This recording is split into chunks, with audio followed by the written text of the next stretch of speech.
Alright, let's get straight to it. If you've seen those flashy ads for the SkyPro POV camera, you're probably wondering, is this the next must-have gadget or just another tech trap? Here's the truth.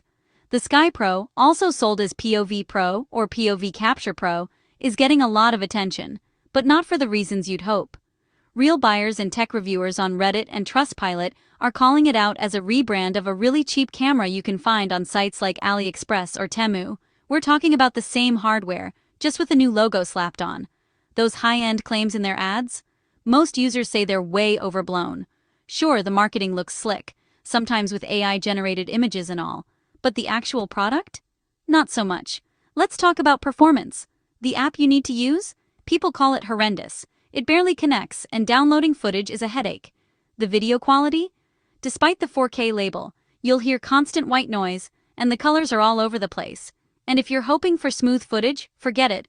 There's no stabilization, so you get shaky videos, especially if you're moving. Even worse, the camera only records in 10-minute chunks. Not exactly ideal if you want to capture a full adventure. Now, let's talk returns. If you want your money back, get ready to pay for international shipping, sometimes almost as much as the camera itself. And don't be surprised if the box doesn't even say SkyPro on it. So, is the SkyPro a scam? The product exists, but it's definitely not what the ads promise. If you want reliable POV footage, skip this hype. Check out options like the Insta360 Go 3S, a used GoPro session, or even an older DJI Osmo Action. Don't fall for the rebrand game, do your homework, and buy smart.